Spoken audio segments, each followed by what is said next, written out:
Welcome to the Forest History Society's virtual lecture series. My name is Jamie Lewis.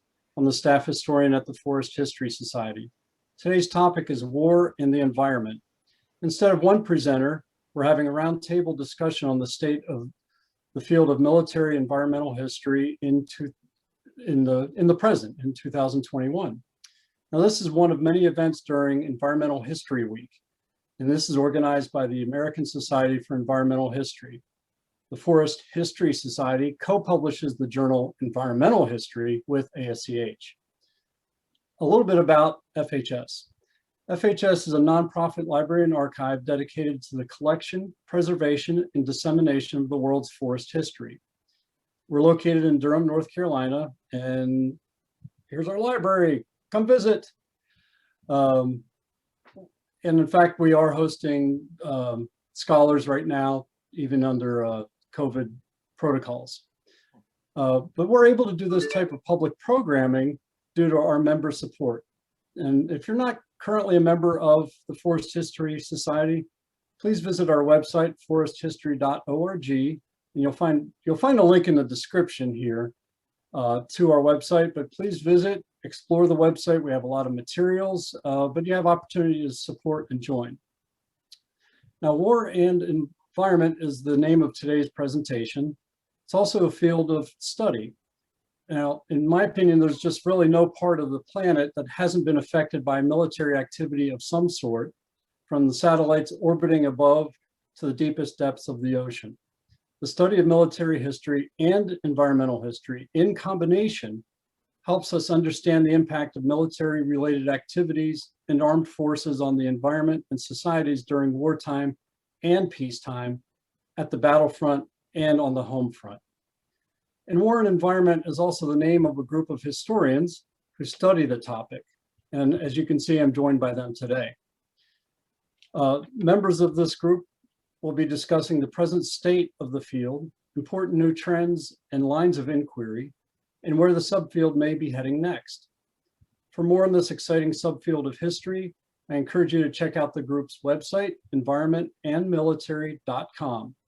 You'll find a link in the description below. Now, our panelists will present on their area of interest and expertise for about 10 minutes each, and then I'll pose a question to them about their work.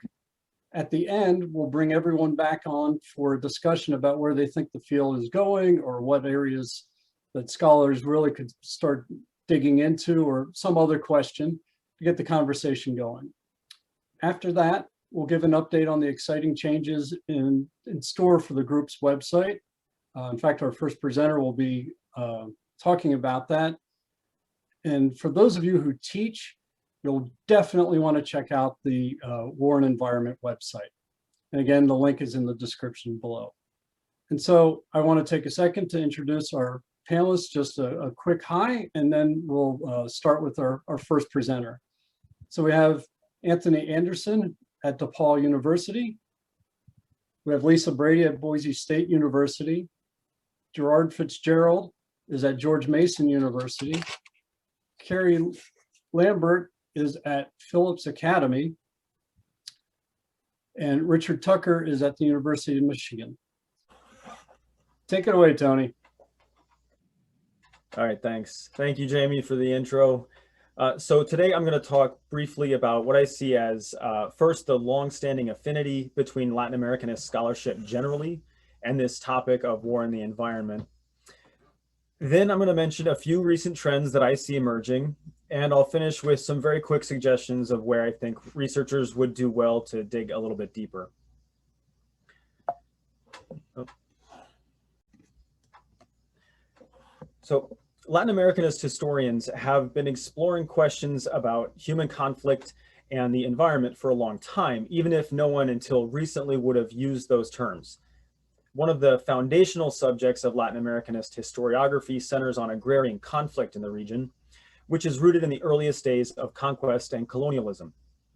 If we see settler colonialism as an inherently violent practice of enforced social domination and ecological exploitation, virtually all economic and social histories of colonial Latin America could conceivably fall under the rubric of war and the environment. The Mexican Revolution, arguably the most significant single event in the 20th century of Latin America that also had global ramifications that echoed through the end of the Cold War, was a struggle over not just politics, but also land and water. The peasant army of Emiliano Zapata, for example, memorably summarized their revolutionary demands as land, liberty, and water, although that last one is often left out of popular mythology.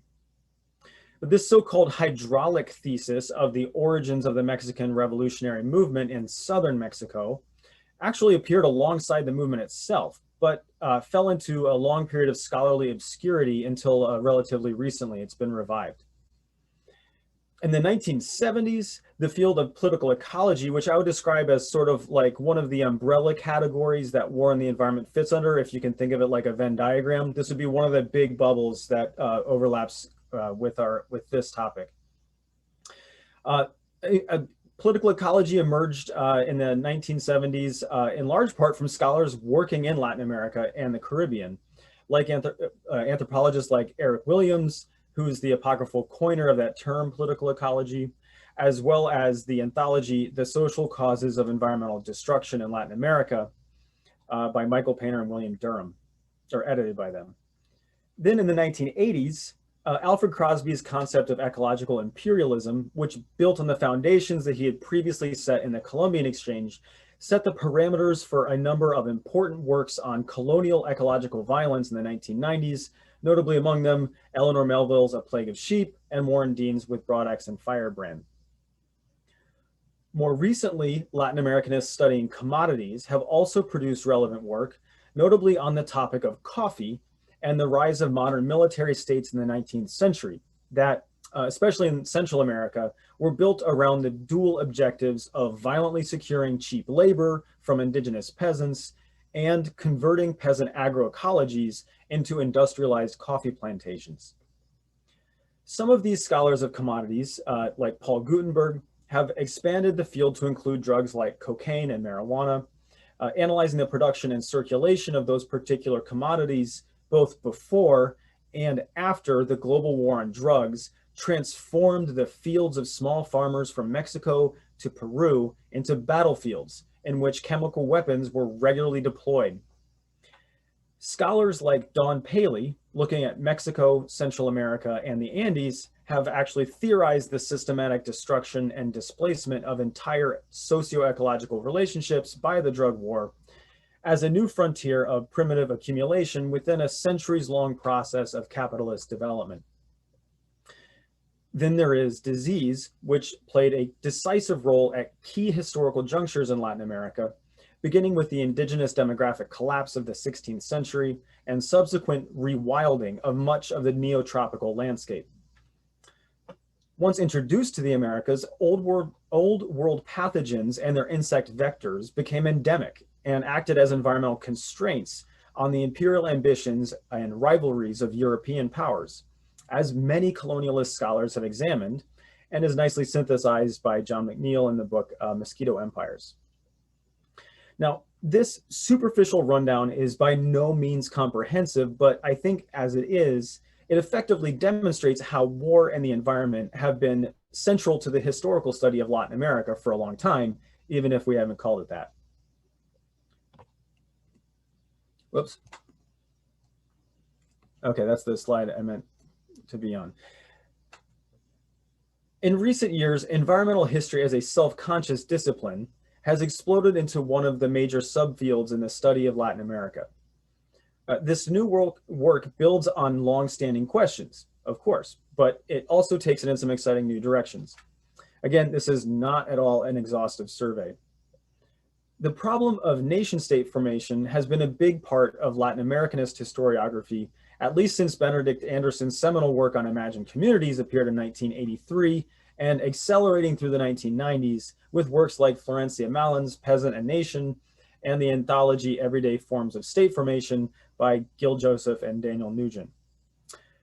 While much of this work emphasizes the quotidian transformations in identity making and political economy, for my purposes here, it must be said that in all cases, state building in Latin America was also marked by decades-long cycles of political violence.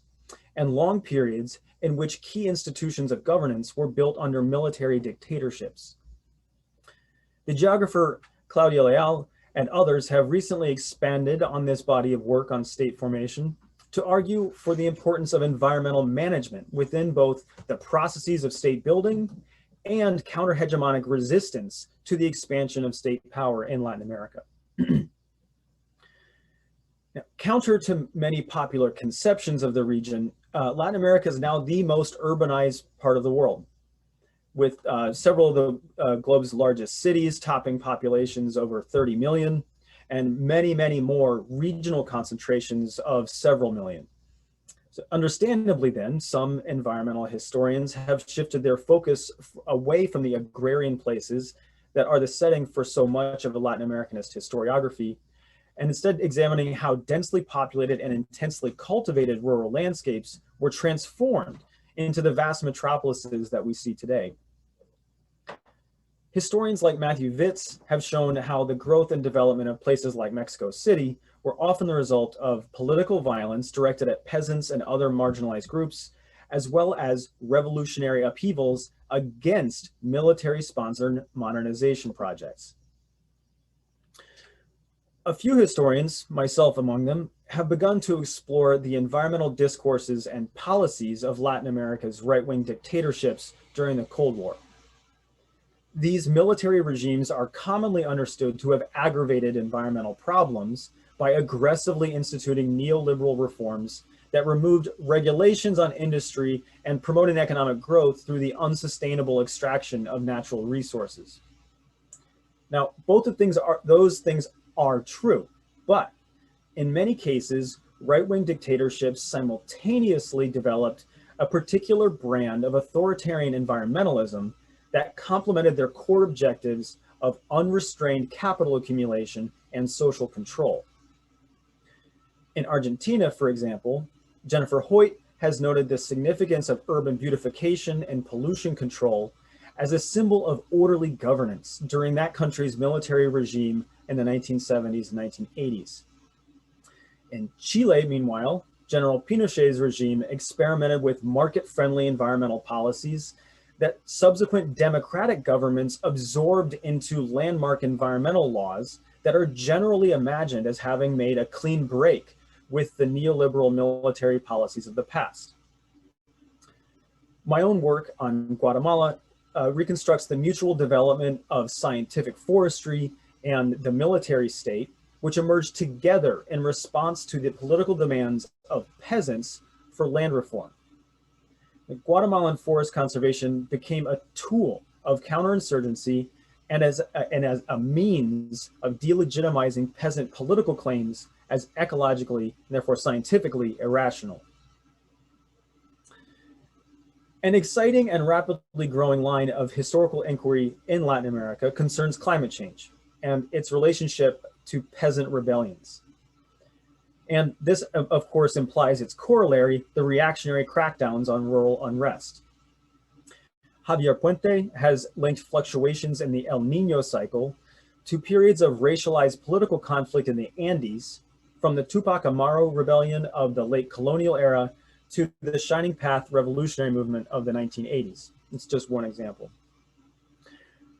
Since early independence movements in the early 19th century and even before then, warfare in Latin America has been almost exclusively a matter of internal conflict, often involving non-state actors, rather than open combat between one state and another.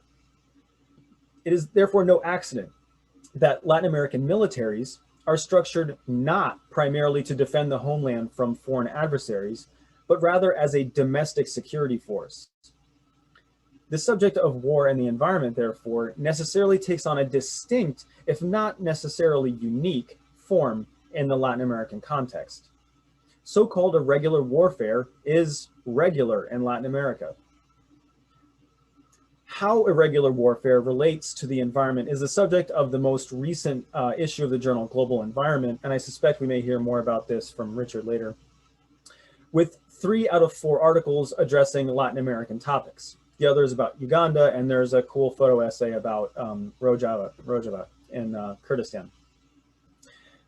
In his excellent introductory essay to that issue, Javier Puente, same Javier, identifies three important features of warfare in the global South generally, not just Latin America. First, it was mostly experienced as variations of some kind of civil war, rather than state-to-state conflict. Second, that these conflicts were deeply enmeshed in the everyday lives of rural people, such that agrarian production and local politics in the countryside provided the primary fuel for the battles that often lasted for decades on end. And finally, that fusion of rural life into persistent warfare had radically transformative effects for the people and landscapes involved. So, by way of conclusion, as briefly as I can, despite this long historiographical engagement with war and the environment, or perhaps because of it, I actually see that there are plenty of problems and approaches that deserve more exploration. The first of these is interdisciplinary work, getting historians, anthropologists, archaeologists, climatologists, ecologists, all working together on projects that are long-term in scale, centuries long in scale. This is especially appropriate to studies of climate history and any and the difficult task of assigning causality to geographic environmental factors without falling into a determinist trap. And one realm that I think personally deserves more attention from academic historians is public history. Environmental problems in contemporary Latin America are a frequent feature of today's news cycles. I think we could all imagine a couple that we probably saw today or in the last few days.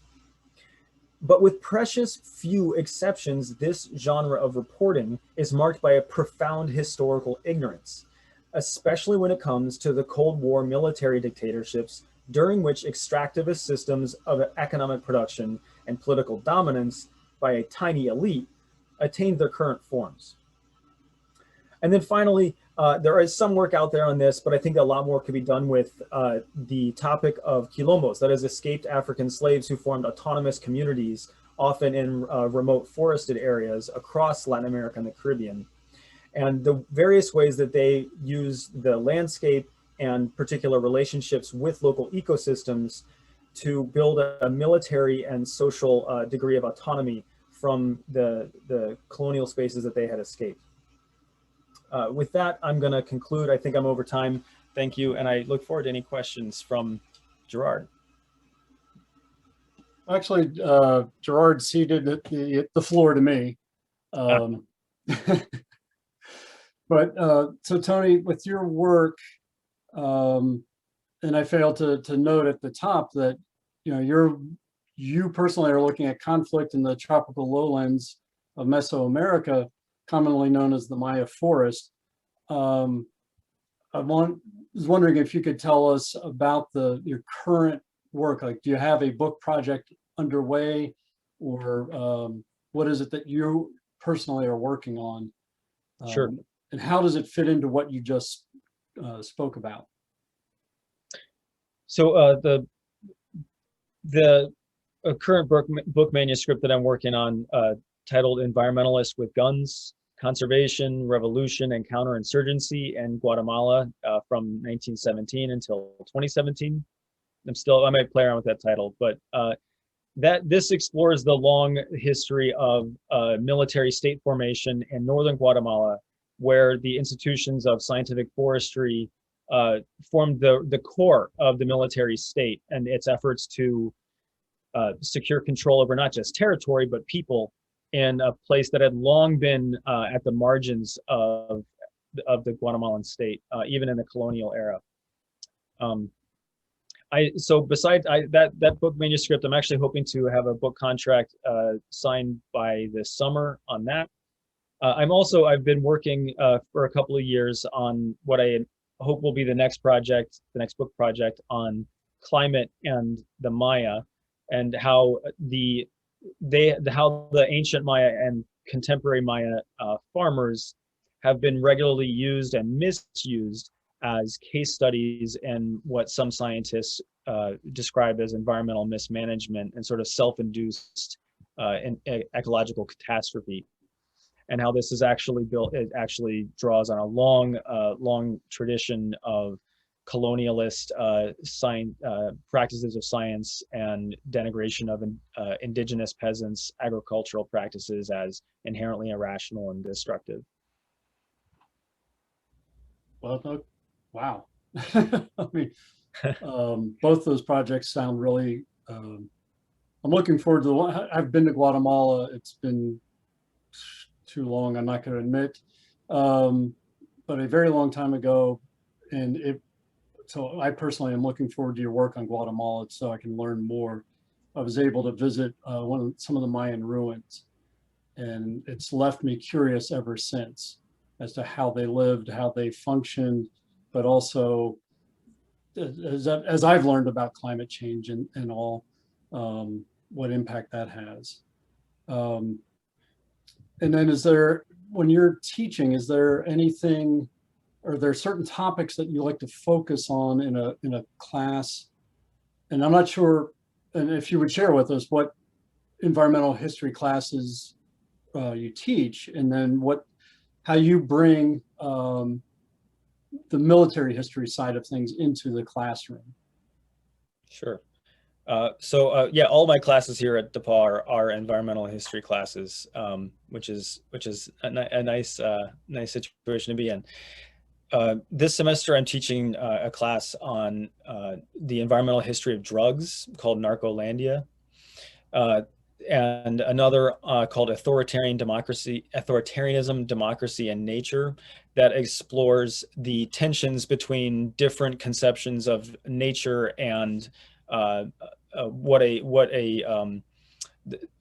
different ideas or ideals of how human society should be organized, and how they both relate to one another, these ideas of nature and society, and how they come into tension with one another. Previously, I've taught classes on ecofascism. I've taught a class on climate history a couple of times that I really enjoyed. And one other that I taught before, and I'll be doing again in the fall, is called Myth Busting Tropical Nature. And it explores 3 myths, as I see them, of contemporary discourses about the tropics, that of the primeval wilderness. The second is the population bomb. And the final one is the myth of the ignorant peasant who cannot properly manage their own land. And so basically it's a matter of deploying history against popular mythology. Okay, great. All right, well, Tony, thanks much. We'll see you in a bit. Going to ask Lisa Brady to come back on screen. There she is. Hi. Tony, if you want to go to the green room, have a beverage or something. So Lisa is professor of history at Boise State University. She's the former editor of the journal Environmental History. And thank you for your service on doing that. You really elevated the journal. I think you need to be publicly commended for that. Thank you. Because yeah, great job. Lisa's work includes a book on the U.S. Civil War, and she's going to talk, I'll pin her down on that later. And then also she is doing some work on conflict in the Korean Peninsula in the 20th century. So with that, Lisa, I will turn it over to you. Okay, thanks so much, Jamie, for your introduction and your kind words. I thoroughly enjoyed my term as editor, and now that I've been away from it for about a year or so, I can admit that I miss it a little bit. It was such an honor to be part of the journal and so closely connected to so many authors and scholars in the field. Thanks to Gerard Fitzgerald for organizing this panel and inviting me to be part of it. It's wonderful to see, to have the opportunity to talk about this field.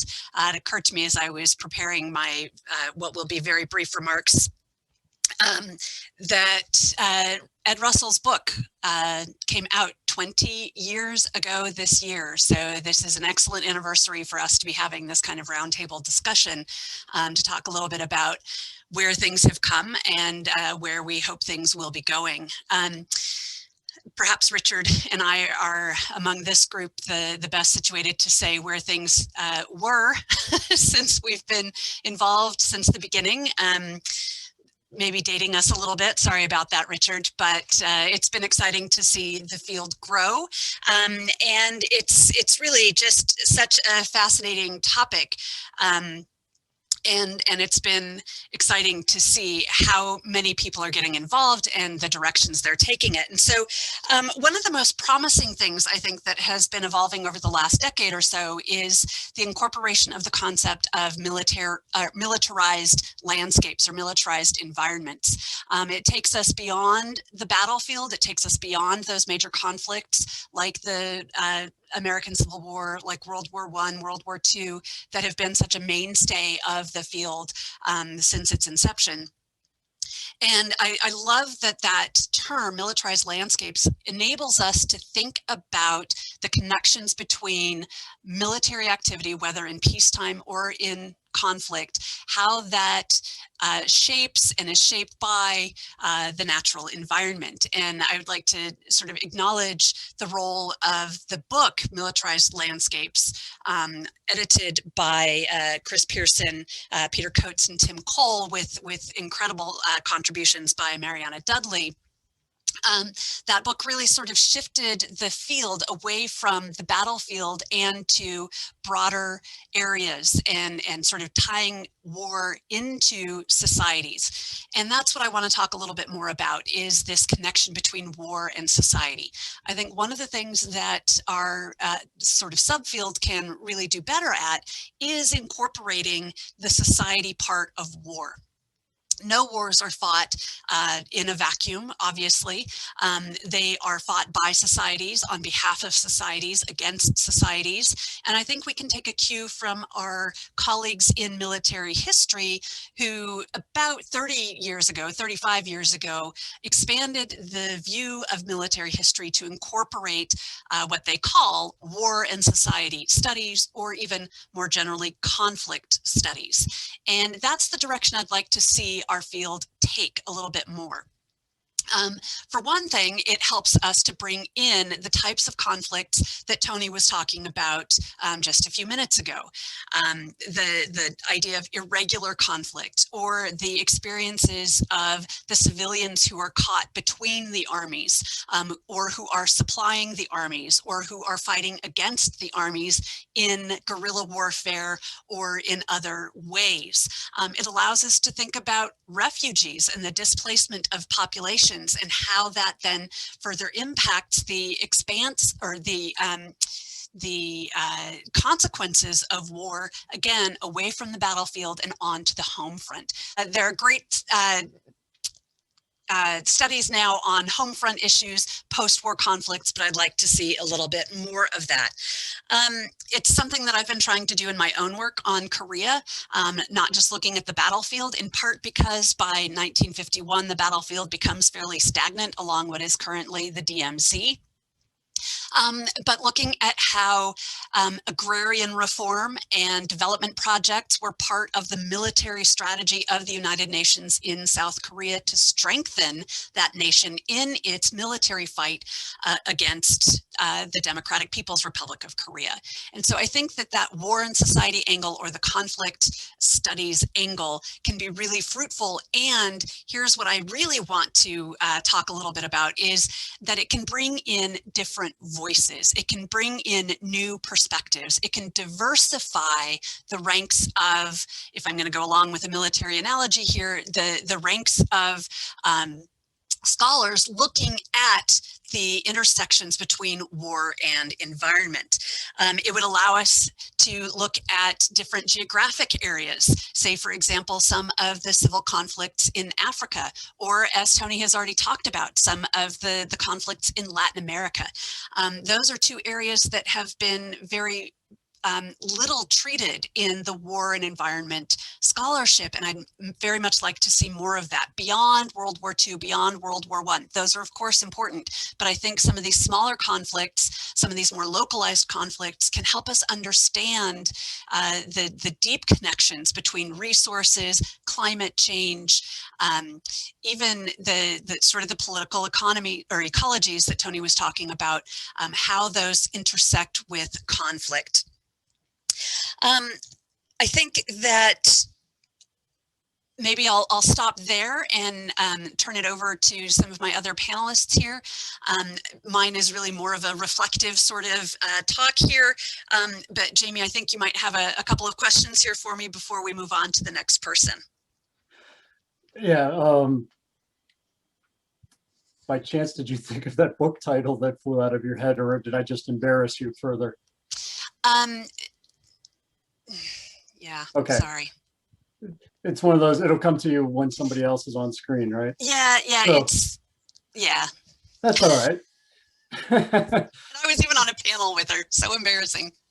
Well, you know, you read so much as an editor of environmental history, it's a wonder you can keep as much in your head as you do. So don't worry about it. But what is it, you mentioned Korea, and I mentioned at the top that you're, I think, working on that. And in fact, you, a few years ago, came to FHS and gave a presentation on that. And I want you to tell us a bit about that work, but also circle back to the early years, if you will, of this field with your work on the Civil War, and tell us about that. So, and then I'm also very curious as to how you went from a US focused topic 150 plus years ago to Korea. So sure. Talk about your work and talk about how you went from US Civil War to, I guess, really Korean Civil War in a way. Well, that's exactly the connection there for me, Jamie. You hit it right on the head there. It was sort of a backdoor way to get from the US to Korea, in that I sort of entered through the DMZ, which might be a dangerous way to go. But I was doing a paper for the Society for Military History many years ago. And what I was really trying to do in that paper was get military historians to think about environment seriously in their own work. And I knew that they might be a little hesitant to think about environmental history and military history combined. My assumption was that they would think about environmental historians just saying, oh, military history bad, war bad. And while of course I do think that war is bad, I think that we have to look to history to see that actually from nature's perspective, war is not always bad. And so my entree into that was the Korean DMZ as this bizarre, highly militarized nature preserve. And my interest in the Korean War stemmed from that. And so the way I sort of reconcile it in my head, going from US 19th century history to 20th century Korean history, is that these were both, of course, civil wars, right? And so the fratricidal aspect of it, the very highly localized environmental implications that, of course, also had broader global consequences in both cases. That's sort of how I see my expertise in the US Civil War contributing to my ability to understand some of the complexities of the Korean War, even if I was not trained for the long period as an Asianist or a Korean specialist. I am learning Korean. It's a very slow kind of process, but I am learning it and hope to incorporate more Korean voices into my work. But currently that work is really focused on the UN side of that war and the United Nations and the US sort of strategic aims in the region, and how that then has shaped particularly the southern half of the peninsula, because that's of course where most of their influence has been. So that's sort of what I'm working on. That's a long-term project, but I'm also in the middle of writing I'm contracted to write a book for the Oxford Very Short Introduction series on war and environment from a global perspective. So that's what I've been working on most recently. Oh, that's a great series. It is. Their short history. Congratulations on getting that contract. Thank you. And how do you bring this topic, war and the environment, and your work, if at all, into some of your environmental history classes? Well, I actually teach a course called War and the Environmental Consequences of Modern War. And so I have an entire semester-long course that deals with war.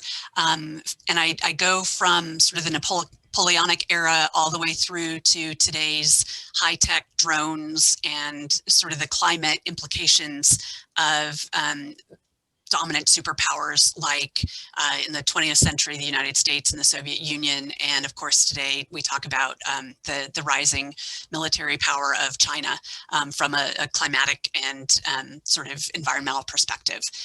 So that's one way I do it. And then the other courses that I teach are a little bit more focused. I teach an East Asian environmental history class, and we certainly talk about the Second Sino-Japanese War in that, or World War II, as others know of it. We talk about Vietnam and Korea, and then, of course, some of the larger implications of the US military presence in the region. And then I teach a global environment course that sort of just spans everything and lets me deal with topical issues as they arise. So yeah, I am lucky enough to be able to teach a course in my actual specialty for 16 weeks. They've got all war, all environment, all the time. It's wall-to-wall war with you. It is, and it's it seems to be a pretty popular class, so that's good. That's great, and it's also good to hear that students are interested in this. That you're not talking to a bunch of empty chairs. No. Not even empty screens now. Okay. Well, thanks very much for your presentation. Thank you. And so we're going to transition to our organizer. If Gerard Fitzgerald will come on, there he is. Gerard he organized this roundtable discussion. So Gerard, thank you very much for doing that and for turning to FHS for help with it and asking me to participate. I appreciate it. And I'm going to tell you what you already know about yourself, which is you're at George Mason University, and that your area of study has been militarized landscapes and industrialization in the 20th century US. And so with that, take it away. Hello, everyone. Thanks for joining us today. Because Tate dropped out, I was actually going to be the moderator, so I just put on my roundtable cap about an hour ago, so I wasn't planning to speak. So I'm going to try to say a few useful things about my work. And I may do some bit of a biographical talk today to talk about how I got into the field, and I may show one slide. I'm right now completing a book called Turn on the Light, Airborne Disease Control in the US, 1930-1965, which began as a bioweapons history, which has morphed into a public health history. I was trained in graduate school, not as an environmental historian, but as a historian of technology and a public health historian. When I do that 5-second elevator explanation of what I do, I normally tell people I study the environmental and public health history of war and industrialization. When I was looking for a second book project, I was actually, Ed Russell actually did a lot of, helped me a lot with my initial dissertation and first book project. And Ed sort of moved from technology to more straight environment stuff. And through Ed, I met Lisa Brady and I met Richard Tucker, which is why I'm still in the field. Lisa Brady's book on the Civil War convinced me I should stay in this field. And so I decided to start writing a second book on a time period I knew nothing about, which is World War I. I have a second book project called The Nature of War and Environmental History of Industrialization in the US during World War I, 1898 to 1920.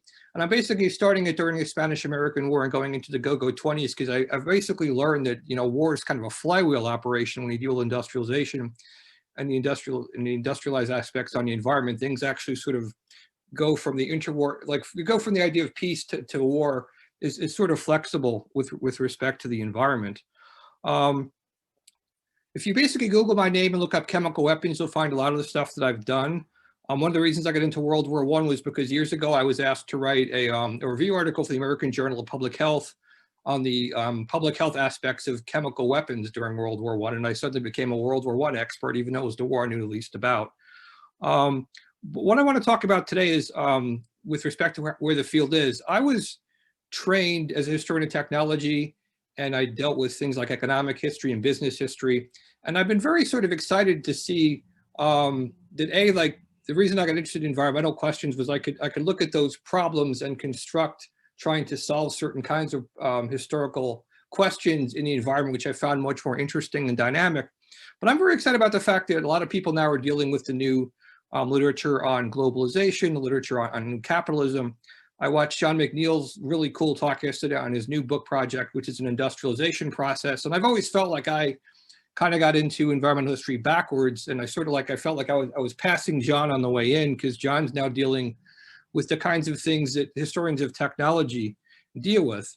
And while there's interaction between SHOT and ASEH, we have Envirotech. I think a lot of the questions that that people are dealing with now, I think are really intriguing. And I think that war, unfortunately, provides us with case studies and sort of a intellectual space for analysis to look at various different kinds of things.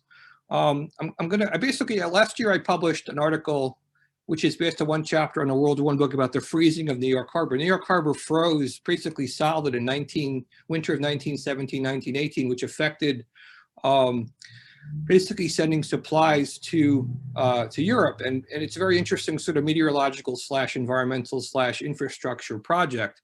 And one of the things I find really fascinating about the First World War is where America was. America is still sort of a 19th century nation, but it's becoming industrialized. And much like the rest of the world, they really have no idea what's going to happen when trench warfare breaks out. But there's if there's not a technological optimism, there's certainly people are changing. And World War I find intriguing because people are looking at the world in a way that I'm still trying to understand. A chapter I'm trying to finish right now that I'm hopefully setting off to environmental history soon is what I call the coconut chapter. And that's a chapter about the importance of coconuts for gas warfare, for gas mask production. And that's actually got me really interested, which has got me back to the Spanish-American War about imperialism. I'm reading Ian Terrell's book, Wasteful Nation, A.G. Hopkins' book, American Empire, Richard's book, Insatiable Appetite. And if you go back and you read military planning documents like Plan Orange, and you read a lot of the military stuff, you can see transparently the imperial and colonial forces that are driving both the military and industrial needs. And one of the things I find really optimistic, I find really cool right now is people are starting to look at things like commodity change, looking at raw materials. Much like Lisa said before, I tend to deal with militarized landscapes. A shout out to that. I published a chapter in a book that both Tate and Richard edited in 2018 called Environmental Histories of the First World War, in which I analyzed the birth of the Edgewood Arsenal in Maryland, which is an interesting militarized landscape. So I also tend to look at the home front a lot. And looking at the Philippines, I'm trying to sort of like conceptualize what it means for something to be on the home front when it's a colonial possession thousands of miles from the lower 48 states. One of the things that I find interesting with respect to literature is I think the environmental history is actually very porous. I was part of Gabriella Petrick's session this morning on food. She has a new SIG on food. I also write about food in my new book with coconuts and other things. And Peter Thorsheim's work on waste, Susie Strasser's work on waste. Part of the things I'm looking at with respect to chemical weapons also is actually food waste. Fruit waste from industrialization of canning actually was important for chemical weapons production. I think because environmental history is, it's a new field like the history of technology, but people seem to be able, I think because it's so global and so interesting, able to adopt and seem really flexible to adopt new types of programs and thema from other subfields. It's always fun to be on a panel here where you basically might have historians of science, historians of technology, environmental historians. I really like environmental history because it allows me to basically think outside the box, or what for me is thinking outside the box. My research has always been about war, and I don't really like studying war because it's not a very pleasant topic. And I think when you basically study the environmental aspects of war, you open yourself up to all sorts of different sorts of readings. With respect to coconuts, I've been rereading Thorsten Veblen's Theory of Leisure class from 1899. It's very interesting to me that I'm sort of reading that as not as a military text, but as a text about commodification. So words like commodity chains, commodifications, the history of capitalism, how people look at raw materials, that's the kind of research I do, but I'm seeing people doing it with all sorts of things like oil and aluminum and wool and all sorts of other things. So I think right now the fields is very interesting and very exciting. I haven't been in the field as long as Lisa and Richard, not to say that they've been around a long time, but I know that when I first got interested in this field, I taught a class on one war, and now I can basically teach, if I wanted to, I could teach, I have syllabi for different kinds of American wars. So I think that basically shows you just how sort of dynamic the field is. Let me see my other notes here. Let me see if I can show you one slide and see if I can split my screen here for a second. I want to sort of end by talking about one slide, if I can do that. Hopefully you guys can see this. Hopefully that's on. I can't tell if it's on, but I'm screen sharing. Hopefully if you can see this, this is actually a picture taken on the July 4th, 1918. This is the intake station on the Chesapeake Bay. This is part of the Edgewood Arsenal. Now I'm probably going to write a short think piece for environmental history about this photograph, trying to interpret what it means. But I find this really just an absolutely fascinating photograph, because everything in here, for the most part, is made of wood. And you have this nice little boat, and you have the nice river and everything else, and the cattails. But a couple hundred meters to the right is the largest chemical weapons facility in the world, which they can make all four major gases that were used during the First World War. And I guess the thing I find most intriguing and sort of exciting about military history is you can look at the dichotomy of nature during war.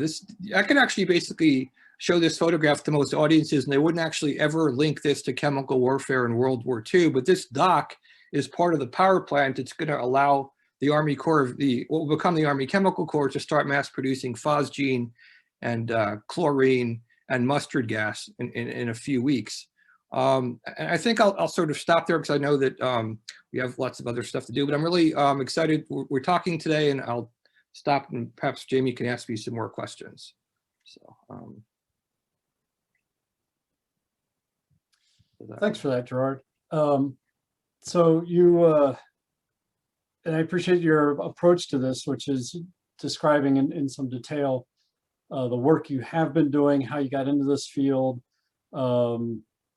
If there is a traditional path into the field of war and environment, perhaps yours is a little untraditional, but that's okay. That's what we want. We want different voices, different perspectives, different ideas and frameworks being brought in. It's a very, very big tent, and we as far as, there are no limits to it.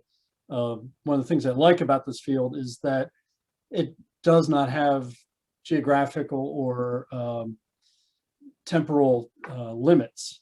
In fact, the other day you and I were talking a little bit about that, but we'll talk more about it later. So you mentioned, if I'm not mistaken, at present you do not teach. Is that correct?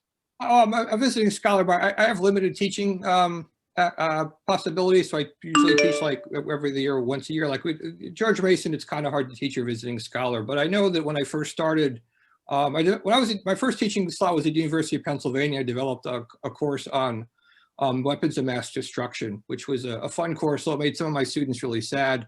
And I dealt with chemical weapons, biological weapons, and nuclear weapons. And I part of that course made me sort of wanted to do something different, which is how I got interested in the environment. And certainly part of that course was like looking at Hiroshima and Nagasaki and places like Hamburg or Berlin that were destroyed. And I got interested in sort of these larger questions about the impact of war. And I got, I didn't really have any training in environmental history, but I knew Ed Russell and Ed said read these books, and I sort of read those books and sort of moved over. But I think it's interesting pedagogically. When I first met Richard and Lisa, I basically had syllabi for like one course. Now I have syllabi for courses on the American Civil War, World War I, World War II, and the Cold War. And that's just from an American perspective. So I think that sort of reflects the dynamism of the field, like in the last, like even certainly 5 years, much less the last 10 years. People are doing a lot of really good work. There's lots of edited volumes on all sorts of wars. And people are, I think right now, we have a baseline now of books and monographs and edited volumes. And people can start doing more comparative work, which I'm not sure. It's interesting that Lisa said this is the 20th anniversary of Ed's book. If I was going to write a historiographic analysis of our subfield, I think I would start with Ed's book. Even though that's not the first book, I think that's a really interesting place where things start to change. Okay. But sorry, that's all I'll say about teaching right now. But I may teach again in the fall. But I usually teach graduate students, and I usually the people that go to Mason tend to be people who work in Washington for the government in various capacities. So you sort of get a different type of student there, who basically tend to want to do. When I was at Carnegie Mellon, part of what we tried to do was policy work too. So the people in Mason of interest in history tend to want to do policy work too. So war and government are sort of big ideas, and war and the environment there is a nice topic. There's also a really interesting department at Mason. It basically deals with biological weapons and chemical weapons, and they do some interesting stuff over there too. So there's a lot of interesting stuff going on in Mason actually. So it sounds like it's cut from a different cloth. Yeah, shall we say? So well, thanks. Appreciate that. So next we're going to hear from Keri Lambert.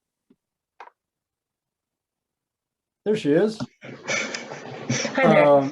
Keri, you're like I did with Gerard, like, hey, let me tell you about yourself.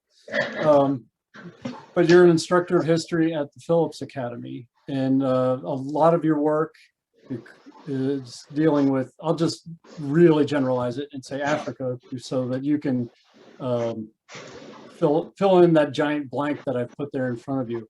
So with that, welcome, and the floor is yours.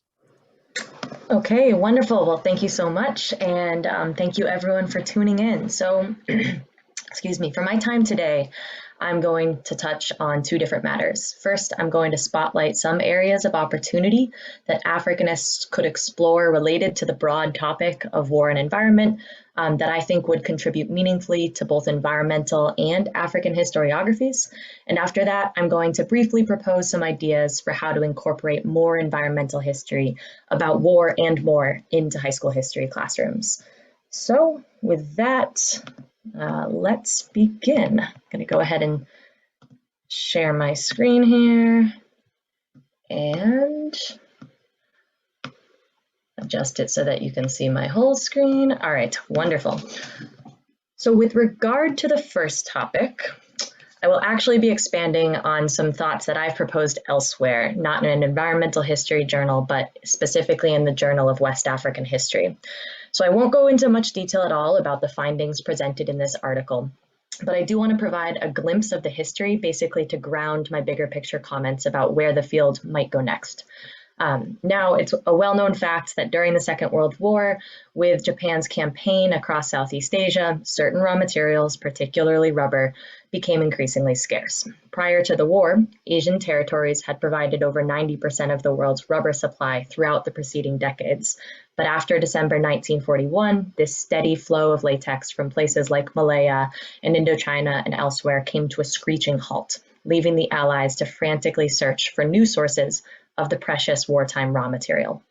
Now, perhaps slightly less well-known, but still well-known, is the fact that African colonies, which had produced just 1% of the world's supply of rubber at the conflict's outbreak, were producing nearly 1/3 of the world's rubber supply by 1945.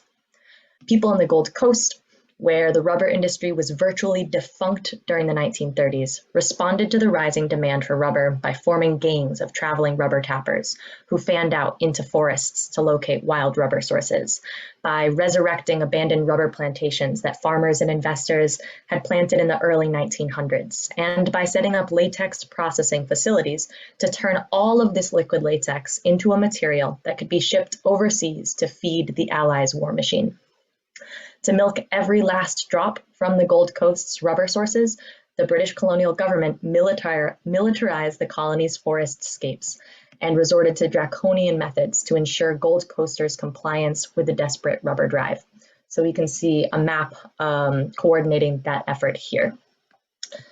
Now, this narrative, like I said, is broadly familiar to us because of some terrific scholarship on the history of war in Africa, just the tip of the iceberg, just the tip of the iceberg of which we can see here.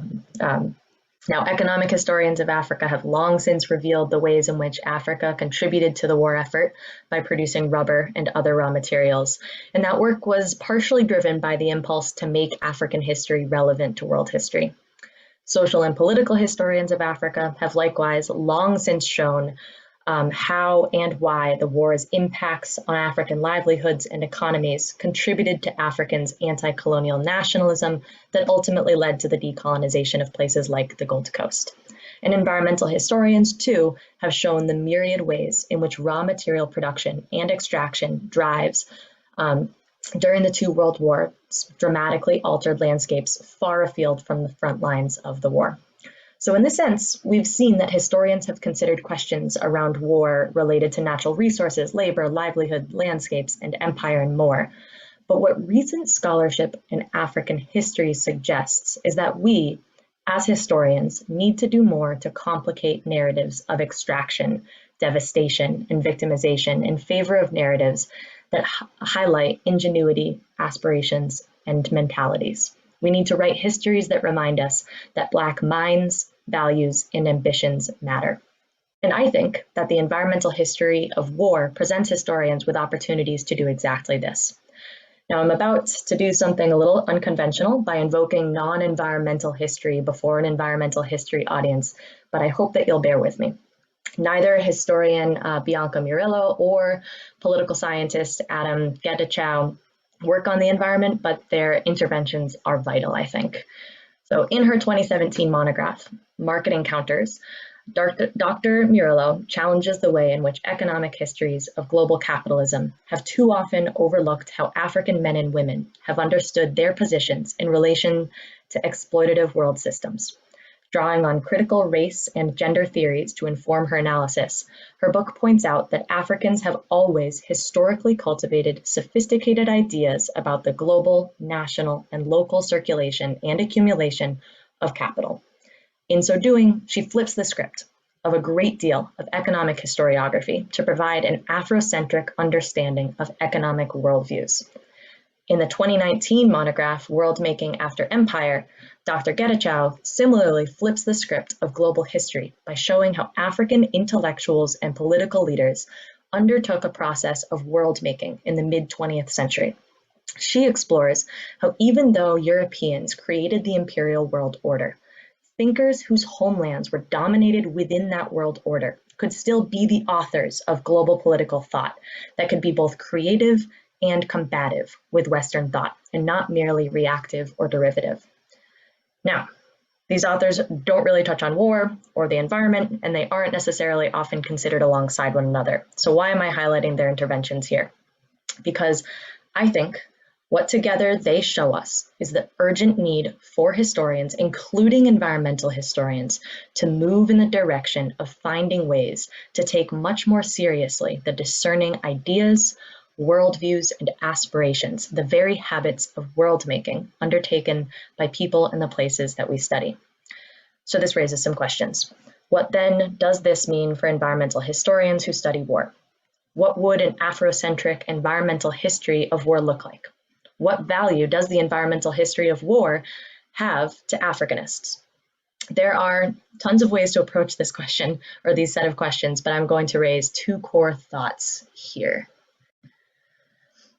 First, I think there's an extraordinary potential for Africanists to pursue an invaluable and more inclusive form of intellectual environmental history of war by asking, how does conflict alter not only how people interact with the environment, but how they make sense of the environment, how they aspire to interact with the environment differently due to their experiences during the war?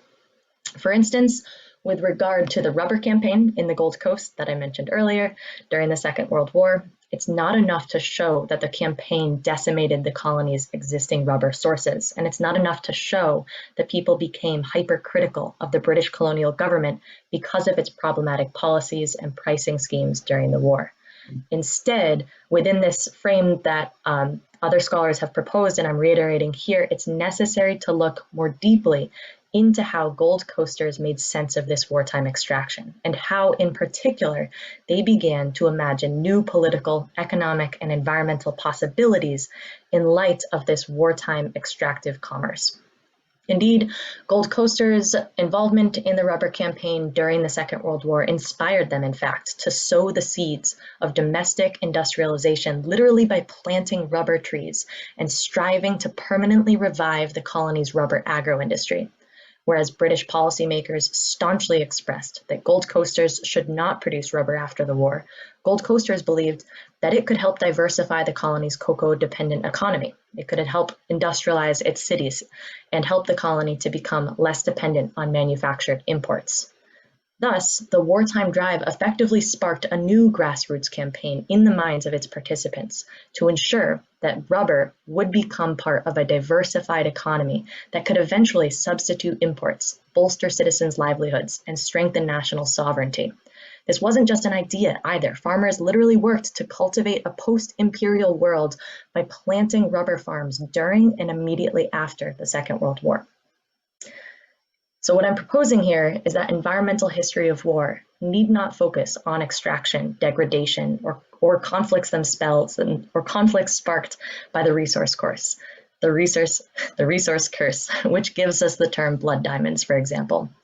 Instead, it offers an invaluable point of departure for exploring the world-making of ordinary Africans whose day-to-day interactions with their environments shifted dramatically during war, and who began to reassess and reimagine the possibilities of their environments as a result. This warrants our attention because it holds true not just for the Second World War, but for virtually all other wars, including wars of liberation, civil wars, and, as I'll get to next, the Cold War. Second, and much more briefly, I want to propose that Africanists also have much to explore by thinking about the environmental legacies of war that extend far beyond the formal end of a conflict. This is particularly true for the Cold War, as well as more localized conflicts, the lasting effects of which are arguably more insidious than for other wars. And that's what I want to really emphasize, looking for the insidious effects and legacies of wars. So in Ghana, for instance, the legacies of the Cold War can still to this day be read with a careful eye on the very landscape in the Western region, where there's a patchwork of large corporate rubber plantations and small private rubber farms, the pattern underlying which can be attributed to the fact that the area was a Cold War ideological battleground in the early 1960s. That legacy is written on the landscape. I think there's a great deal of work to be done on the environmental history of the Cold War in Africa, particularly around the environmental implications and legacies of nation-building projects. Africanists are looking into these questions. They include Priya Lal, John Irony Flesner, and Kara Moskowitz, among others. And they've spotlighted the importance of studying these projects outside of the trappings of a seeing like a state model. But insufficient attention up to now has been paid to the environmental dimensions of many of these undertakings. So indeed, Africanists are increasingly situating their work as social history, political history, cultural history, and economic history, and less so as environmental history. So my hope is that the reinvigoration of African environmental history could in turn provide a conduit through which global historians and other area studies scholars will be able to encounter and learn from African historiographies, which will be a critical step toward decolonizing and diversifying environmental history. So with that, I'm now going to turn my attention very briefly to a possible avenue for incorporating the environment into secondary school classrooms coverage of war and more, like I said. My proposal, which also may seem a little unconventional, is for environmental historians to try to collaborate with established pedagogy projects that are already working with a growing network of teachers across the country. I'm thinking in particular of the Choices program at Brown University, the Case Method Institute based in Cambridge, Mass., Facing History and Ourselves, and Barnard's Reacting to the Past. These are 4 completely different programs and organizations that have their own distinct approaches to historical pedagogy, but each works to make possible student-centered lessons about history that emphasize critical thinking and analysis over rote memorization. The program that I have the most experience interacting with is the Case Method Institute based in Cambridge, Mass., which has created teaching materials that have really been the foundation of some of my very best class meetings and student work all year long. I find their model really promising, and I can share more about that if there's interest, but my point here is not to get into some of the intricacies of any one of these programs. Rather, I simply want to sort of float the possibility that environmental historians consider reaching out to existing pedagogy-oriented organizations to create age-appropriate lessons. What all of these organizations have in common is that they have a decent pulse on what is conventionally covered in high school history classes, in part because they collaborate with high school history teachers. And they're very well practiced in figuring out how that content can be efficiently deepened and complicated for an adolescent audience.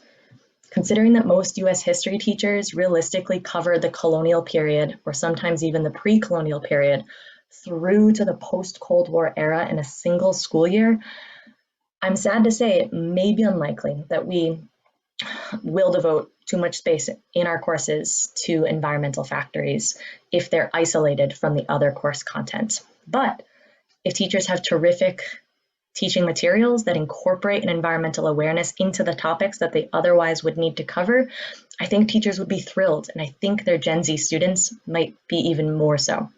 I know mine definitely would be. I also suspect that these organizations who have found their way into high school history classrooms may be receptive to scholars' input. At the very least, it may be a relationship looking into. So with that, I believe I'm over time, and I will leave it there and look forward to continuing this conversation in just a bit. Thank you. Sure, thank you. So you teach at Phillips, which is grades 9 through 12, correct? That's correct. Okay, so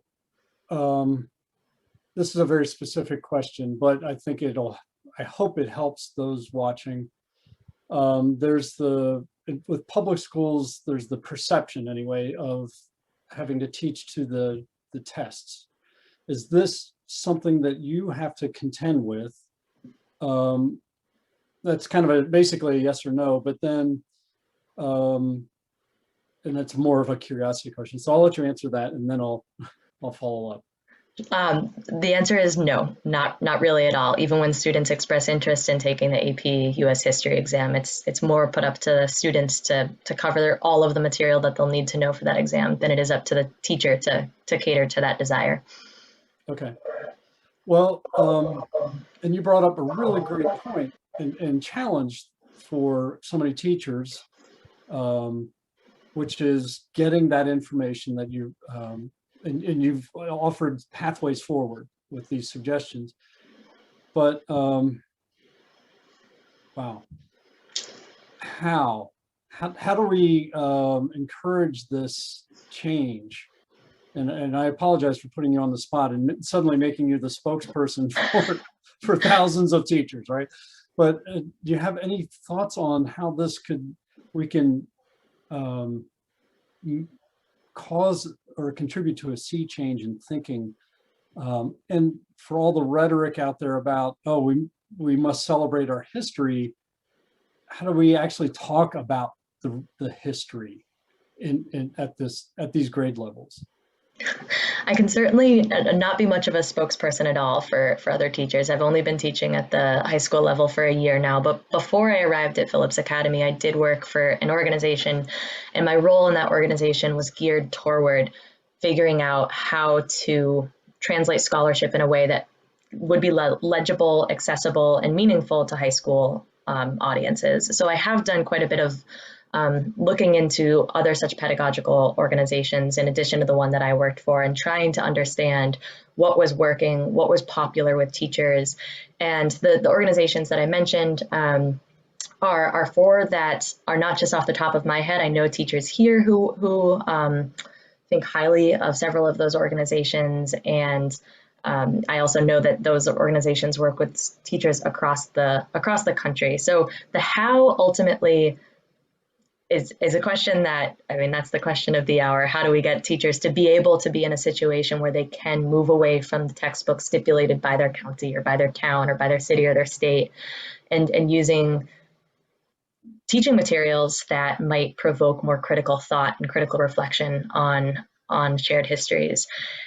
And my argument really is that these organizations are finding ways. They're figuring out how to get their materials into school systems that may have previously been really resistant to incorporating anything other than the one textbook. And yet these materials cover content that fall within the specific scope that teachers are expected to teach, and yet they do so in a more nuanced way than the average textbook might. So really, I do think that these organizations are hungry to collaborate with scholars. And I think that environmental scholars, that there's not that much environmental work being put out by these organizations. So I think that environmental scholars have an opportunity here to step up and to look into what that collaboration could look like. I think it's also, it's in our interest to do it. It's in our interest as historians to help folks who, like yourself, who are teaching in the secondary schools, if for no other reason than to get students in the environmental history pipeline. So when they come into college, they're interested. And, you know, we have to reach down to the younger folks to cultivate the future teachers, ultimately, as well as future leaders and informed ones at that. So yeah, please, folks. For what it's worth, there's a great deal of demand on the student side. Some of my best conversations with ninth graders this year was they were about breaking down environmental determination and talking about what that looks like in ancient world history. and those conversations that incorporated environmental factors into historical narratives were really exciting to them. So there's demand on the student side of things, and that will be well received on the teacher side of things too, I think. Yeah, creating demand may just do that. So, okay, well, thank you very much. Thank you. See you in a bit. Sounds great. Up next, Richard Tucker. There he is. He is a professor emeritus at University of Michigan. And I think everyone else on the panel will join me in saying he is definitely one of the founders of this field, definitely a founder of the group War and Environment. And we thank you for that, Richard. His work encapsulates what I think we in this genre really strive to do, which is push out, just almost ignore geographical and temporal boundaries. He's edited 2 volumes of work on, one each on the world wars, World War I, World War II. He's also in his career done work on the history of forestry and other aspects of history in South and Southeast Asia. He's also active in Latin American history. I think about the only continent you haven't touched is Australia and Antarctica. But it's only a matter of time, really. So Richard, with that, I'll let you, I'll let the good times roll here. So take it away. Thank you, Jamie. I'll toss out a few specific comments that have come onto my page here over the last few weeks in our conversations that have been a run-up to this marvelous hour. Some of those comments will be directly connected to what the previous speakers have highlighted. A couple of them probably will be rather different. So let's see how it goes. One thing I would like to see more of would be environmental history written by systems ecologists. A lot of what we have done over these last 20 years has been, well, most of us coming out of, let's say, social science history backgrounds, more conventional historians. And a lot of us, one way or another, have learned ecology or forestry by our bootstraps. I want to illustrate this with just one suggestion, and I think you'll immediately see the implications, the possibilities of it. I would like to see some environmental historians of specific ecosystems. Example that will illustrate this would be an environmental history of a river basin. A big one or a little one. imagine what an extraordinary adventure it would be to write or to read an environmental history of the Mekong River Basin or the Brahmaputra River Basin, and so on. But there's an issue of scale here, which is very interesting. It also would be perfectly valid to write an environmental history of a local branch of a major river or a small river, like half a mile from where I'm sitting, one of the smaller rivers of southern Michigan. There is a real possibility here for students to become directly involved with all of the work as to how that ecosystem works and what's behind the way it works these days, both as a natural system and as a managed and mismanaged system. So that's one thing that would be really intriguing to see happen more. There are historical eras too. When we first began this project, we were attempting to get global coverage and coverage throughout history. That was our agenda, knowing that we would only get portions of it in the first stages. We got a little bit of the world outside the North Atlantic region, both sides of the puddle, but we got almost nothing prior to 1815. I would love to see an environmental history of the 17th century world. When we conjure up recent historiography on the 17th century, what leaps into my mind particularly is the 30 Years' War that devastated much of Northern Europe. We've been trying for some years to pull this together into a really convincing and coherent multi-authored volume. It's worth pursuing that, and not just for Europe, but for what was simultaneously happening in South Asia, in China, and so forth, because they were all greatly connected. It was the time of the Little Ice Age. So this is climate history in environmental and human terms. Well, enough for that. I think that's a bit of an illustration of some of the areas that, that we can move further into with very rich results. I've been thinking a lot about our varied audiences as environmental historians, and we've touched on a couple of them in your previous comments. I continue to be very worried or very restless that I don't know how much our work has been embedded in the thinking processes, the writing and the teaching of more what we still call mainstream historians. It's hard to say.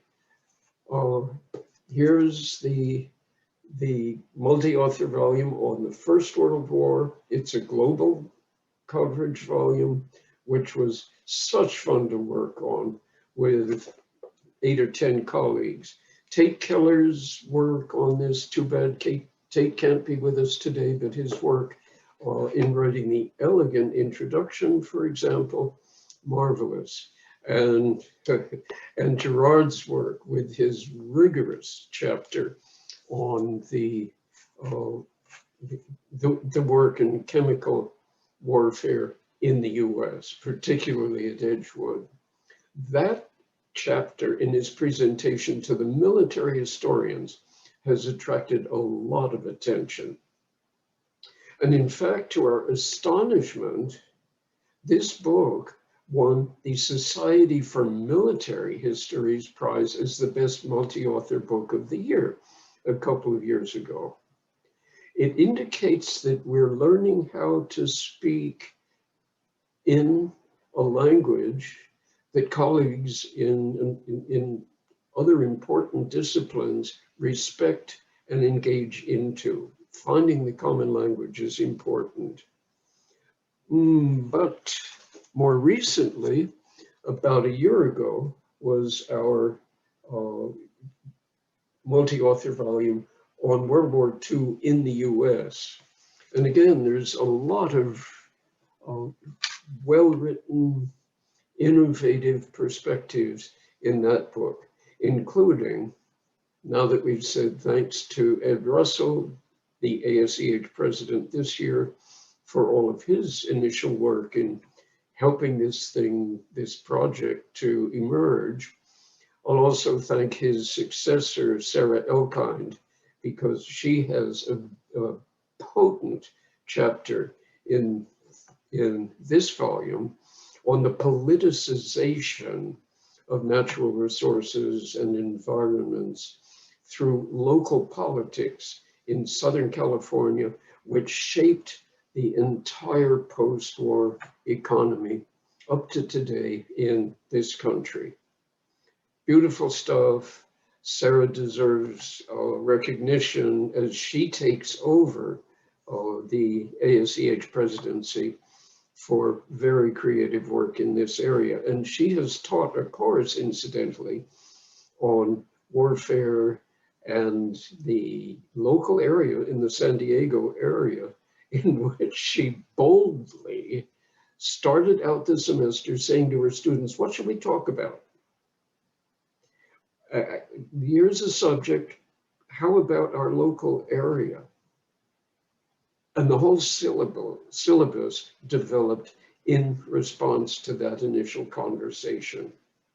Now we have on the website the syllabi of several courses that several of us have taught in this area of the environmental history of warfare and military operations. We want the syllabi that the rest of you are teaching now also to be on the website. And not just for undergraduate students, which is what shows there mostly now, but also for secondary education. Keri, I'm so pleased that you emphasized that because it's a major area of expansion in what we're doing. Here's another example of how this sort of thing might work.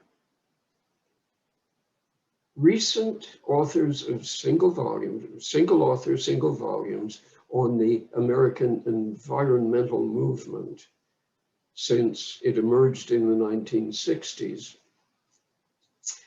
pay almost no attention to the military dimension of it. That really needs to be corrected.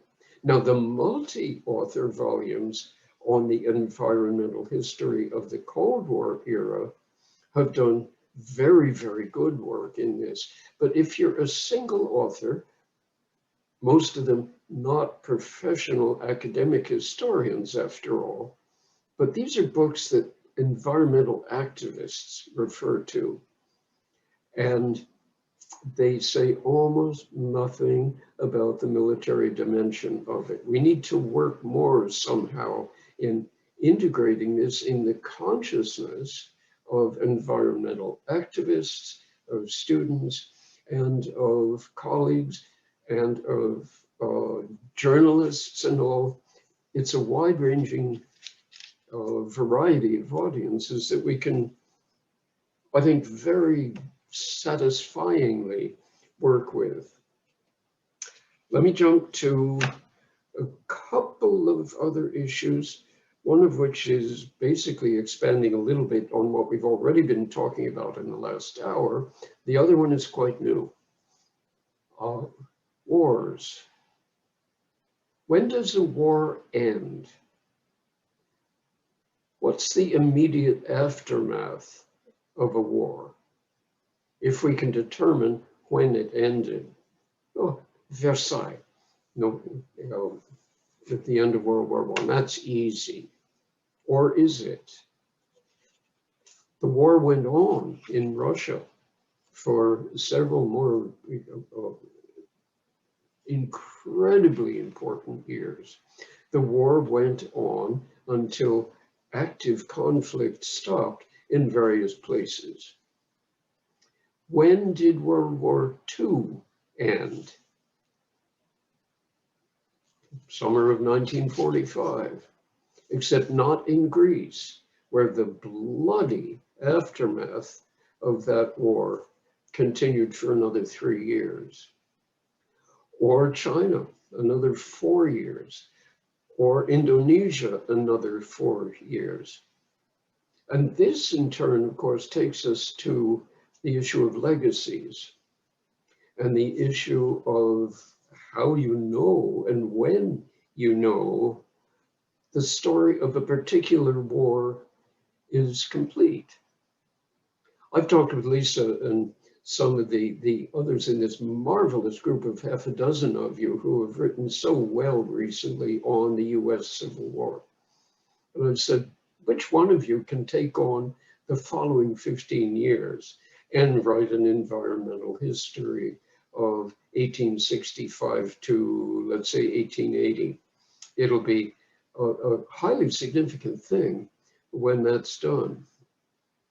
And of course, this gets us, as in so many cases in Africa, in Latin America, and in Southeast Asia, to the small wars, to the irregular warfare, the asymmetrical warfare. I'm switching now into terminology that the military historians are using all the time now.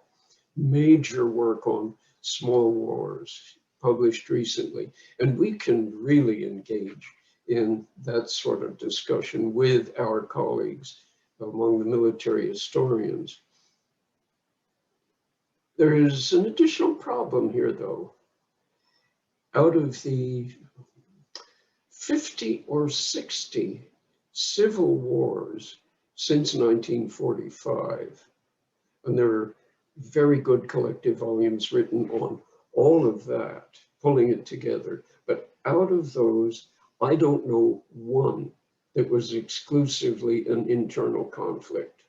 There have always been meddling, I'll use that word, by outsiders into local conflicts. And we know that, but it's important to remember and articulate that in any one of the smaller scale, more localized wars. And it's part of what is so outrageous to me, the international arms trade, to use that label, so outrageous to me as a citizen, and therefore as a citizen, historian, teacher. One final thing, because I know our time is running along. I want to propose that we, and I don't know who we will turn out to be, write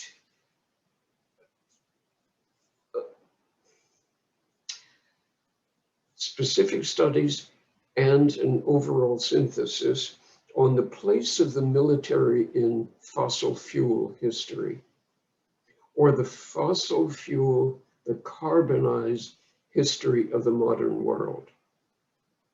There's a theme that is absolutely central to all of what we are and what our children and grandchildren will be in a changing biosphere. And we have so much that we can pull together as academic historians that can speak to that. It will take both basic research projects, well-defined, and then it will take a synthesis. And imagine yourself being the writer of the big book for a broad public audience on the place of the military in the fossil fuel era. We know that there's massive amounts of material in the Pentagon archives, in the public record on what the military use of fossil fuels has been. I think particularly of the petroleum era, but of course it goes back into the coal era before that. But I mean something broader, rooted in that very detailed study, which is waiting to be done by somebody who's a better mathematician than I am, for one thing, likes quantitative research better than I do. But it's more than that. we've had in our recent volumes on the world wars, we've had chapters on the role of petroleum, and they're very worthwhile chapters. And we can take that and ask the additional question, what was the role of the military as suppliers and consumers and financial base for the development of the petroleum industry? We're just at the edge of that in a lot of the publications on the history of oil. But it needs to be integrated as military, environmental, economic, technological history. And it'll be a very potent statement from environmental historians when we do that. Now, we environmental historians can talk to the energy historians, of course, and I've played around with that a bit, just the beginning of a conversation. And we can go on from there. And it's not just petroleum, but it's other major industries. It's the chemical industry, for an example. And Gerard, I bow to you on this. We need a one-volume environmental history of DuPont, along the lines, I suppose, of what Bart Elmore has done in Citizen Coke on Coca-Cola. But Monsanto, Dow, DuPont, all of these. Here I'm speaking as citizen sense of urgency as much as anything. I'll stop and catch my breath for a minute. Time is running very short, I know, and we need to hear from Tony again about what's going on in the website. Well, I want to go ahead. Thank you, Richard. I want to ask everyone to come back on. And as you're doing so Richard, you outlined several, or not outlined, but you touched on several areas that are ripe for development or exploration by both environmental historians and non-environmental historians. And so what I'd like to do is just kind of go around the room and ask if anyone wants to respond to what Richard has, or I guess if I'll ask if each of you wants to add to that list that Richard provided. So Tony, if you want to, and I'll let you guys know that you're all muted, so you might want to activate your microphones. But Tony, if you want to respond to what Richard was talking about, there was the petroleum or energy history and military. There was also the question of when do wars start? When do wars end? How do we define that? I'll let you choose your question to respond to and do so. Yeah, thanks. Besides echoing everything that Richard said, there are a couple of things that he highlighted that I think are that I'd like to just to emphasize again. And it's partly related to this question, Jamie, you just asked about putting parameters on this stuff, putting bounds on these questions, both geographically and spatially. Because depending on where you look, the Cold War never ended in Latin America. And it began in 1910, not in 1945.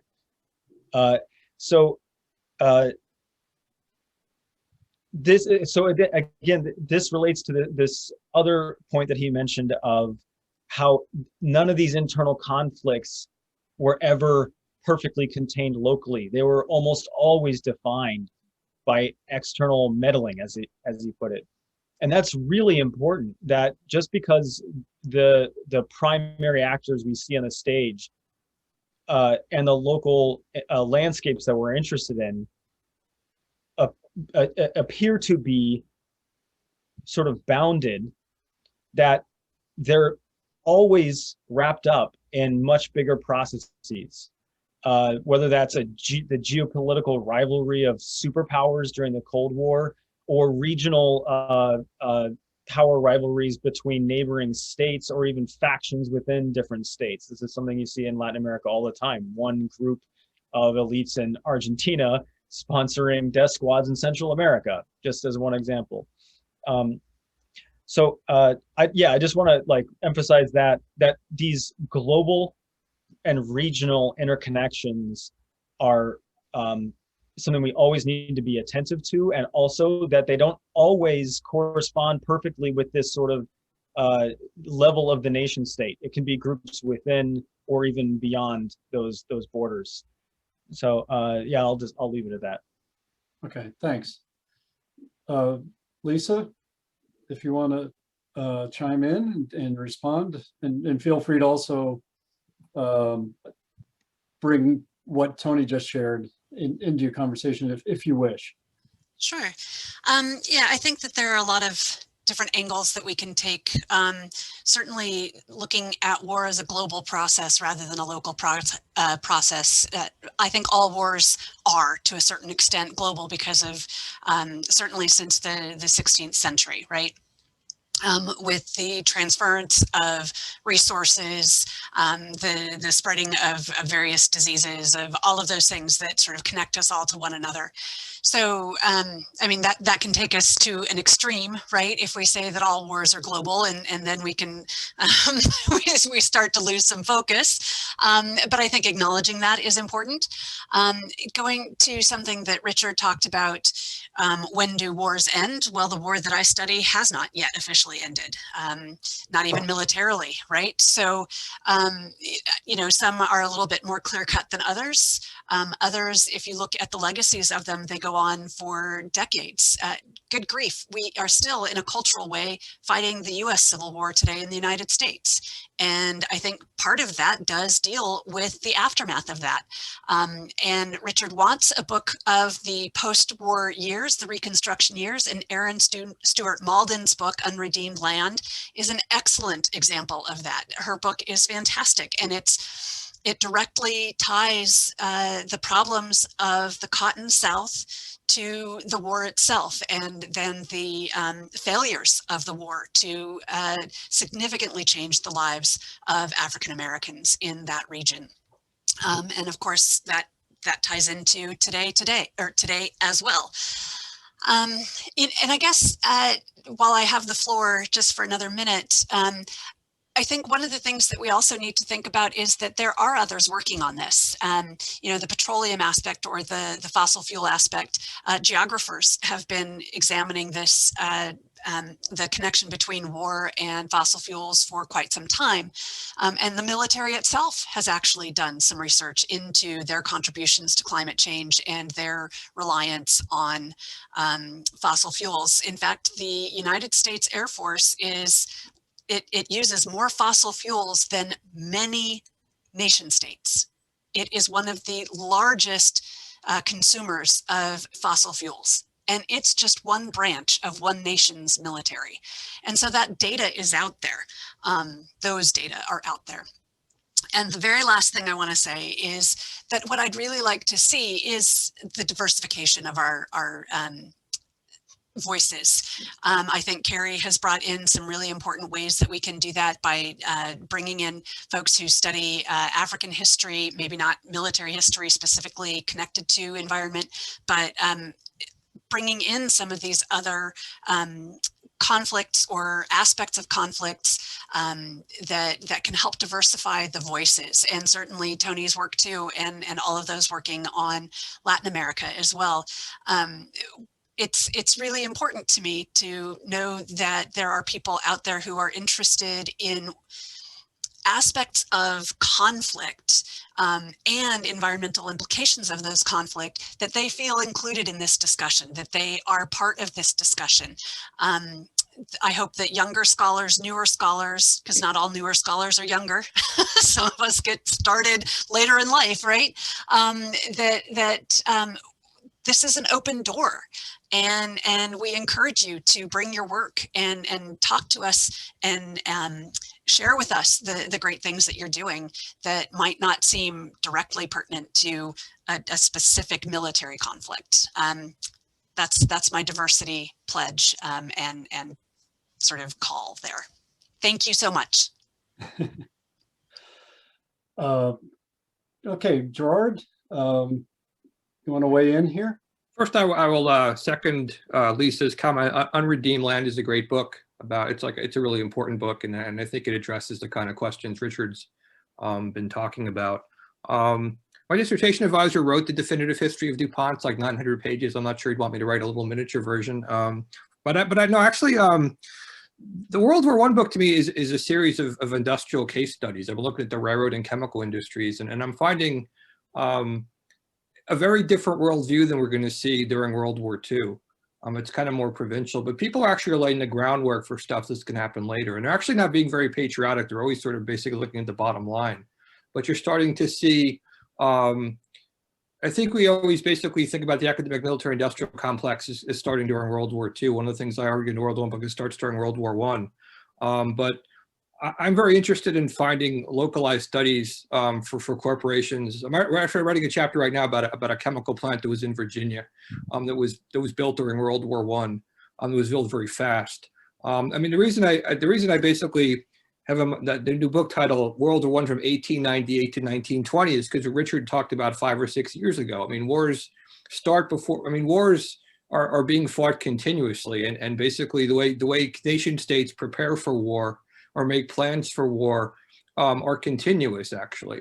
And I think people tend to just drop a line in the sand and say, well, the Japanese attacked Pearl Harbor on X date and the Germans surrendered on X date. And then things suddenly like stopped. And as you're saying, in certain parts of the world, the Cold War hasn't ended. So I think like we can sort of, I think, from our position, probably a weak position, I think we can sort of force people to sort of deconstruct these rather unrealistic chronological markers in time about when things begin and end, because I think we're talking about continuous operations. And going back to the ancient period with the Romans, I mean, basically the way they conducted war was a national empire-like undertaking, so things sort of never ended. Let me just, one last thing is, I got lucky enough to win a fellowship to Linda Hall Library a year and a half ago, and I spent a year there researching the World War I book, and I'm finding a lot of corporations talking about conservation in the 1910, 1920 period, and they're talking about things to conserve. The railroads especially, there's actually a Society of Railroad Conservation people in 1907. They're talking about conserving natural resources for both the nation state, their own coffers, and war. And it's intriguing to me, like what they don't think is something worth saving. They never talk about water. They actually discuss very specifically water is not something that needs to be conserved, because I guess there's endless supplies of water in places like Michigan and Utah.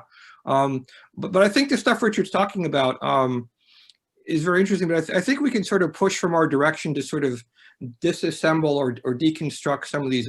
They're not artificial boundaries, but I think that people tend to think about these things as existing in a certain way. And I think military historians, not all of them, but I think they sort of tend to act in sort of that world in some ways because of the way that the military operates, and I think the way they have to sell books. But I think we can sort of push against these narratives. And I think everything we've heard today has been exciting. And I'm super happy that Dr. Lambert was on our committee, because she raised some really incredibly cool parts about how, like, we also, aside from the fact we're talking about expanding war, also expand the educational parameters of how we're going to instruct. Not necessarily the next generation of historians, but the next generation of citizens, actually. Because we desperately need better citizens. I'm just speaking as an American. We desperately need better citizens at this point. And I think, like, if Keri can help or we can help, that'll be a good step forward. And I'll stop there, actually. So. Better informed citizens. Yes. Definitely. Yes. And so with that, we'll turn to Keri. And, I feel like it's a tough act to follow. We need better citizens is quite the mic drop. But I think I just want to echo what Lisa said about, we're not the only ones doing this, of course. And the first group that came to my mind when you said that was anthropologists, and thinking interdisciplinarily about some of these topics. And which also brings me to my second point. I'm being very brief, but methodologically an interesting and generative area to further explore would be oral histories, especially for Cold War. Moving forward, there's only so much of a window that you have to take advantage of to collect really rich oral histories when those memories are fresh in people's minds. And that's a great deal of labor. And it's also just an extraordinary source, especially within African history and especially in connection to some of what I was describing in my own pitch for areas to further explore.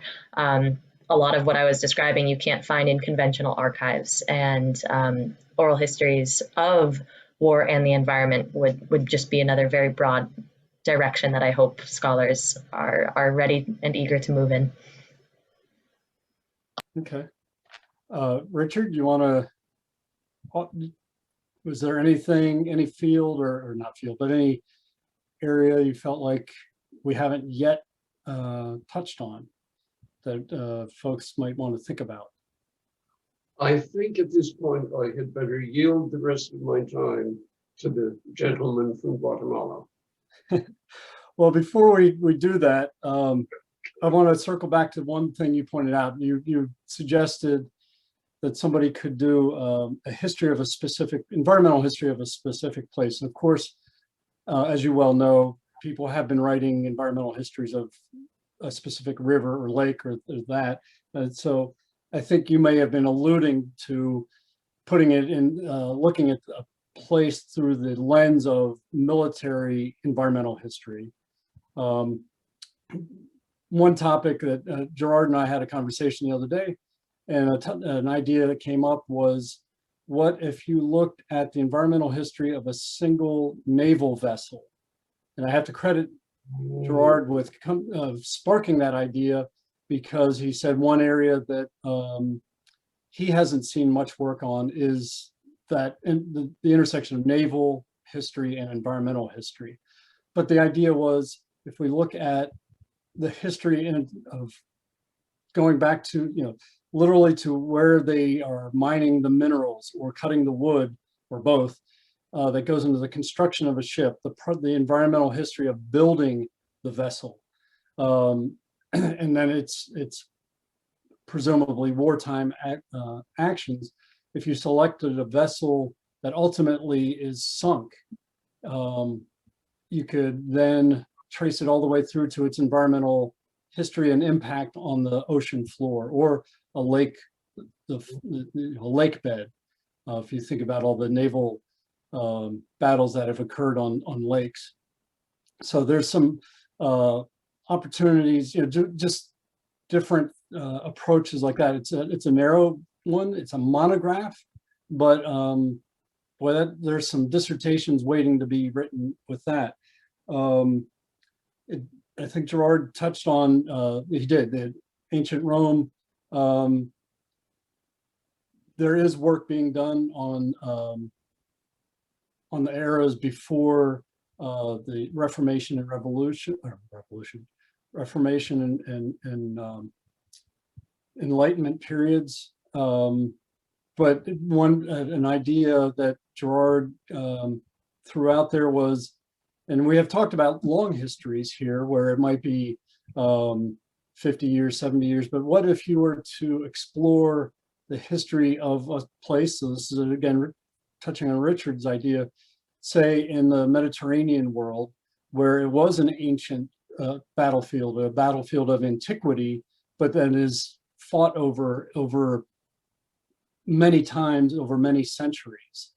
That's also an opportunity. And there's, of course, places all over the world where this has occurred. But if you pick up with antiquity era and come on up through the modern, postmodern, up through today, I think there's some opportunities to really explore, if not really exploit, but pushing out the temporal boundaries. And another one that came up in conversation is, I don't think we're limited to this planet in terms of environmental and military history. If you think about the history of NASA, but if of course some of us or most of us may not be around to write this history, but with the discussion of colonizing the moon and Mars, there's the possibility down the road of writing environmental military histories of places off planet. And that will be, I do wish I could time travel forward 100 years and see what that history might be like. But I guess my point is that we shouldn't limit our thinking to land. As Gerard said, you know, there's naval, but submarine, literally, you know, the vessel and then submarine, but also space. There's opportunity there for historians to do some work. So that's my 2 cents worth. The other, my third penny, if I've got 2 cents, I'm going to go for 3. And this ties into my work on the U.S. Forest Service, is some aspects of looking at federal or even state level government land management agencies and how they have participated in military history or military efforts. There's work being done, I know, on World War I and the forest engineers. I've done some work on them. I've done work on the Forest Service and the Vietnam War, with the attempts to, with experiments there to assist the US military with Agent Orange and things like that, and others had, have picked up, or well, they were working on it simultaneously. It's not as, I was not a fountainhead of ideas at all, but David Briggs and Ed Martini, I think, have done some great work on Vietnam, but they've incorporated that aspect of a civilian land management agency and its involvement. So there's some I just really, that's part of what excites me about this field, is how open it is. So I'll ask, kind of like a last call, does anyone else want to have something that they want to put out there before we turn to Tony for a website update? Okay.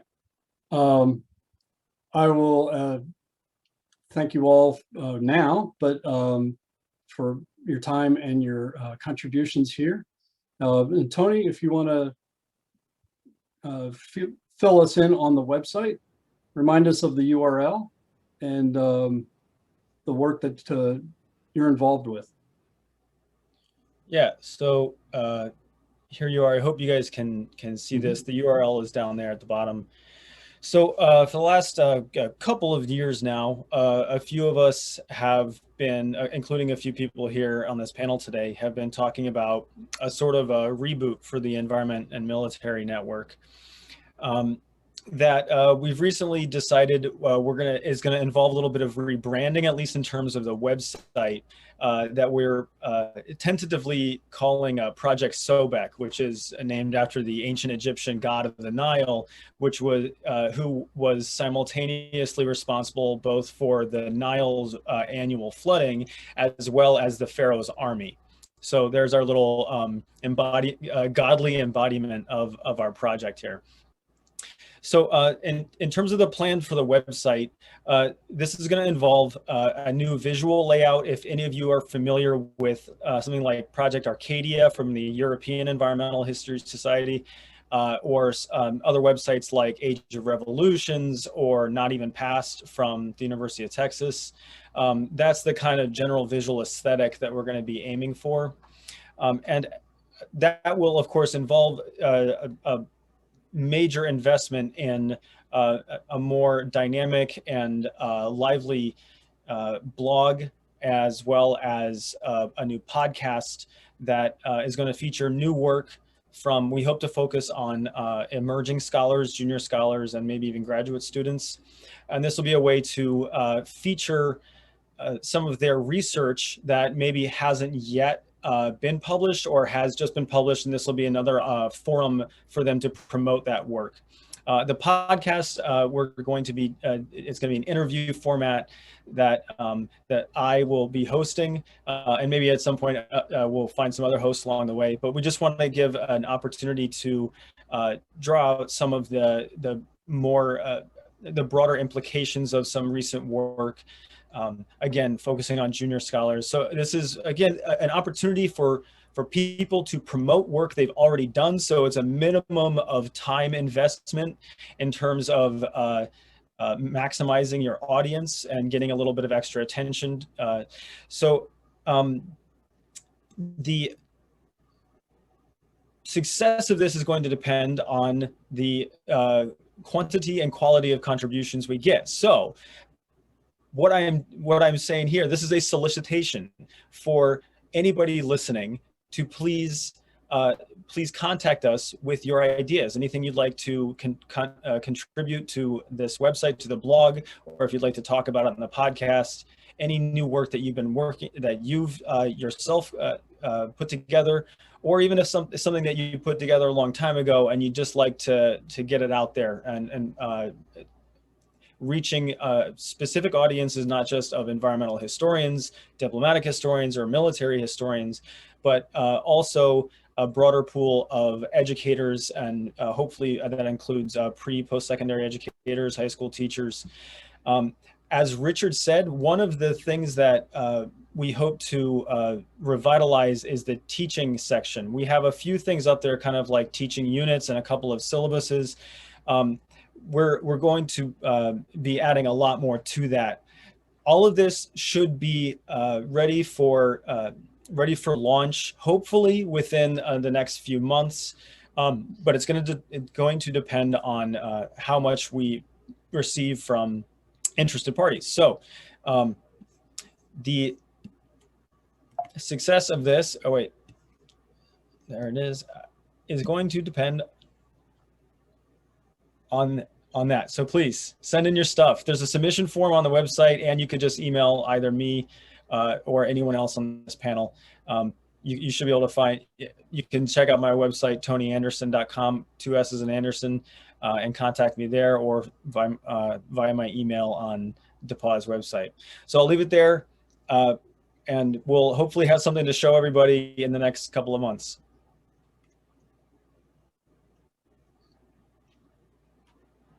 Okay, well, great. Thank you so much for doing that, for telling us about that.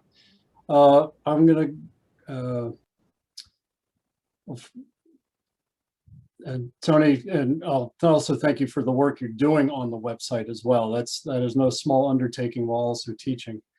So I want to thank all of our panelists today. I want to thank, excuse me, Tony Andersson, Lisa Brady, Gerard Fitzgerald, Keri Lambert, and Richard Tucker. Again, the website is environmentandmilitary.com, and please go check it out. As Tony said, it's going to get overhauled. It's going to be very robust. It's going to be a great resource for scholars and teachers. But it will not succeed. It will not become robust without your participation in your contributions. I should also say that at the next in-person ASEH meeting, and at every in-person ASEH meeting, the Military and Environment Group will typically have a breakfast meeting. It's what I like to call the bullets and biscuits crowd. It's always right. It's as I said, it's a breakfast, so it's a morning meeting, but it's a great way to meet other people who are doing work in this field. So keep an eye out for that at the next in-person ASEH meeting. And with that, I will again thank everybody, and we'll see you around next month on the next FHS webinar.